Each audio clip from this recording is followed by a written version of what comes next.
From the very beginning, I was abused by people that were supposed to love me. The relationship with Ryan was no different. I met him and had no intention of having this type of relationship, as I was recently separated from my ex-husband and still very hurt and confused with myself and how I really felt.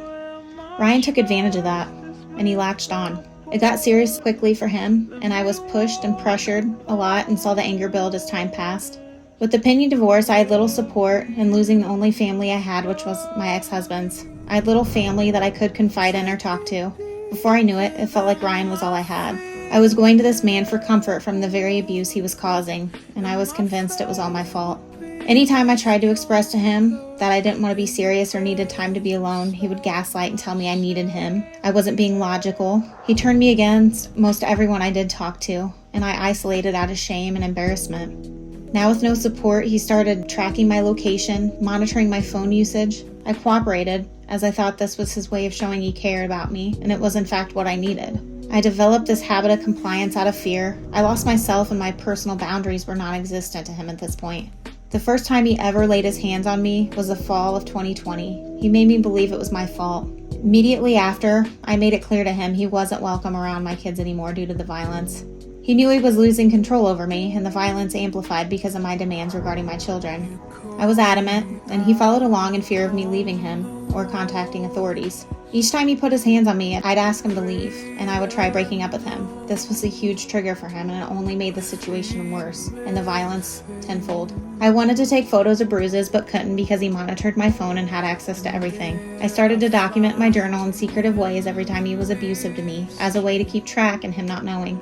This was all I had the first time I worked up the courage to contact the police. They laughed in my face and nothing happened. I even rushed to the courthouse and got an emergency order of protection while he was at work to keep him away when he got off, but I was wrong. He continued contacting me through blocked numbers, so I had no proof he violated any order. He created fake numbers to message me and would even email me through fake Facebook accounts.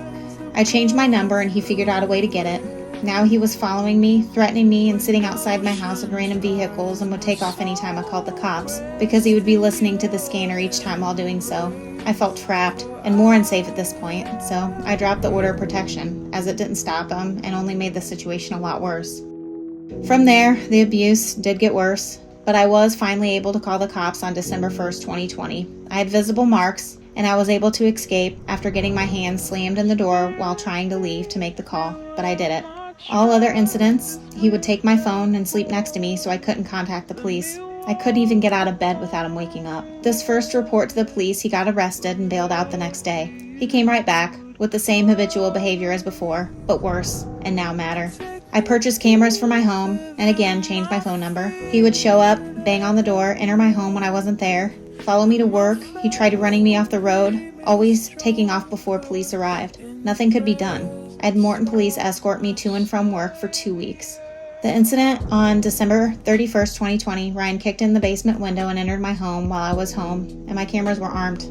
I was able to get video footage of the abuse. Why are you hiding it? Where is it? Where is it? Where is it?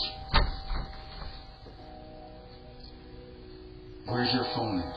Smash your fucking hand to the ground. I've been real good all day. You want to keep running your fucking mouth to me, though? I'm going to show you exactly who I am. You got it? Where's your fucking phone at? Where's your fucking phone at? Your fucking ass cold turkey out. And then do whatever the fuck I want. Grab your fucking phone. Grab whatever the fuck I want in this bitch.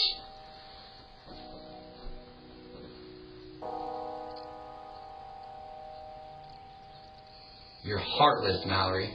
I immediately contacted the Bartonville police and gave them everything I had. I got an emergency order of protection and the state's attorney got a warrant for his arrest. Now, Ryan was on the run. The order of protection I obtained wasn't able to be served as police couldn't locate him to actually serve him the papers. Ryan at this time had no address or job. He was able to stay hidden very well. Every 2 weeks I had to ask for an extension and Zoom the judge regarding the order. During this time I was working as a nurse during a pandemic and I missed one of the dates, and the order of protection automatically got dropped. I didn't think it mattered, as he did stay away because of the warrant. The U.S. Marshals arrested him, and he bailed out again and came back.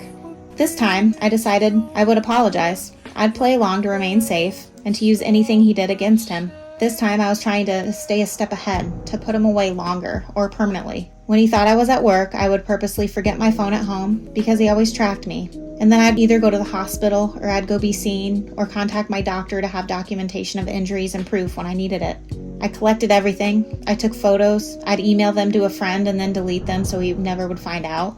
Again, my children never were around this, and he only ever came around when he knew I didn't have them. Every single incident reported to police, my children were with their father. Ryan had my schedule memorized. Easter of this year was the last time he put his hands on me. He entered my home. I had just gotten home from church, and he struck me, knocking me out and lacerating my eardrum. He did this because I had just told him he wasn't allowed over for the holiday because I would have my children that evening. I was always very stern when it came to my kids, and I wouldn't budge. This angered him, and I went through more abuse because of that, and continued to be compliant to keep them safe.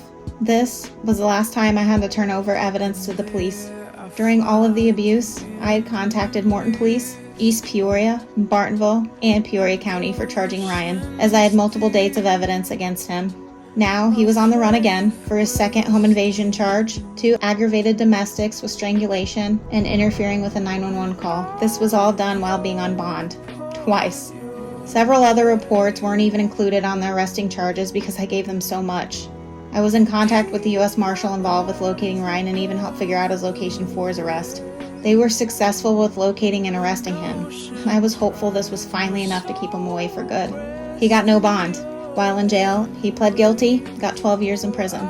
Without my evidence and cooperation, it wouldn't have happened. I went through having a gun held to my head, strangled with clothing, choked with hands, punched, slapped, thrown. I had my head held underwater, drug across the house. He spit in my face. He abused me in every type of way you can imagine, with anything that was accessible, sometimes for hours at a time. I reported them all, and none did my children witness, and they were not around. That alone speaks volumes. As a victim, when I needed help, I usually got blamed, and my actions immediately criticized instead of the abusers. This always discouraged me from even seeking help, as I felt I had done something wrong. Ryan led me to believe I couldn't trust the police, and everyone was out to get me, and it was me and him against the world. I tried to remain strong despite the mind manipulation. To others, I seemed to be naive and stupid, but I was being strategic. No domestic violence situation's the same, and I have yet to be heard and allowed to tell my story even during the criminal charges against Ryan. I was always ignored. Cycles exist because they're excruciating to break, and each time it was harder to leave. It took courage to disrupt this pattern and get him arrested when everyone around just assumed I just kept going back. This wasn't the entire truth, because any resistance was met at the hands of my abuser. So let me get this straight. You just woke up this morning and decided to be done with me. Like, I'm just done with Ryan. I don't love him. I don't want him today. Like, I just don't. Like, I don't want to see his face. And I literally can't think of a thing that I've done to you that would make you treat me this way. It's like you're forcing yourself to do this. All I've done is made you the center of my life. I do not understand what I did to deserve this. I've loved you since the moment I pretty much met you. And you're telling me that you're just going to disappear, not talk to me, not be with me, just fucking kick me to the curb. Like, that's just how this ends. You're not even going to be okay with me? Like, what the fuck did I do to deserve that? You're supposed to love me. How can you love me and just do that? Because of that fear of judgment and shame, it made it so much harder to stay strong and contact police when I needed to. My children are why I did it. I'm getting the help I need and learning to re-enter the world with a clear head. I've learned this was not my fault. I let someone twist my logic, and I felt guilt for something he did to me. I had compassion. I wanted to forgive, but knew I didn't want him in my life. I've been receiving therapy since June 2021 because of all the effort I put forth to receive it.